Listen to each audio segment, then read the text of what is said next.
What's happening, everybody? It's Tim Long Studios, Tim Long Photography, and today let me do a lens review. Talk about a lens. Talk about like my go-to wedding portrait lens. Let's do that.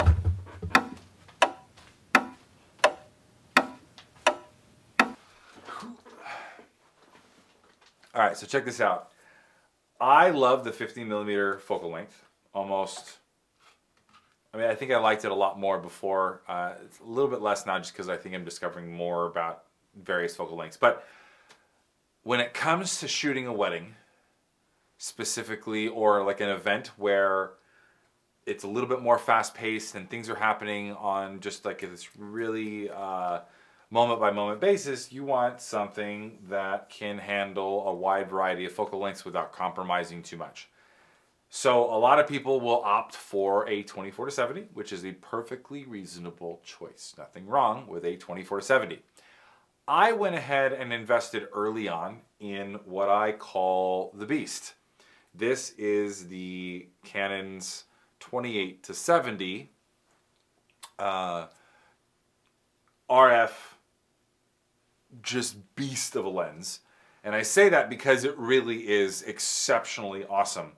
It's slightly less than a 24, so you do sacrifice 4mm on that focal length. And for some, that does matter. I know some people who have been like, yeah, that extra 4 matters. I like a little bit wider. I get that.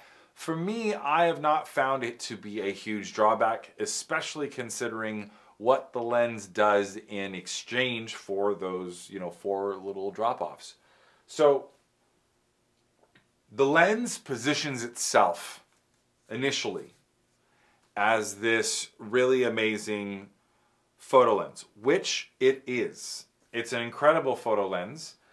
It's exceptional, and it hasn't even really begun to come to its potential, as it can render photographs upwards of 100 megapixels. And I remember them saying that in the beginning, saying that the glass and the way that it works, it's capable of doing far more than any of the cameras that we currently have can push it, which I'm excited about for future cameras. Then there's this conversation about it replacing primes, which there's just a texture to primes that are really hard to replace. And while this gets close, I don't think, it goes to like my 85 or my 51.2s and 1.4s. There's just a different quality.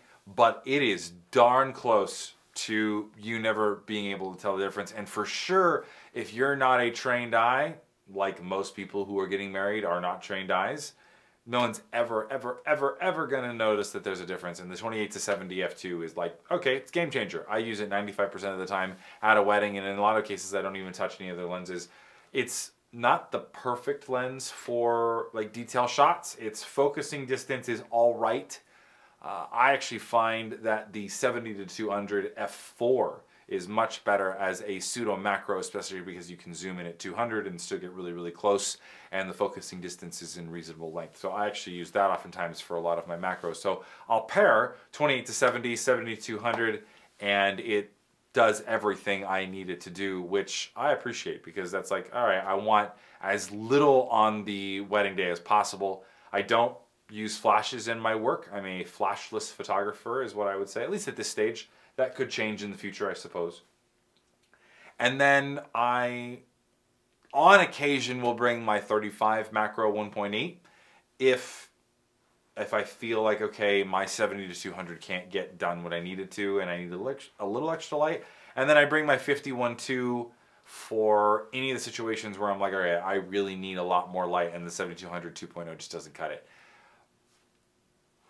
It's a perfect lens for that kind of work, and I think Caitlin James has talked about this. It's like you use it 90 to 95% of the time. It's just what you use.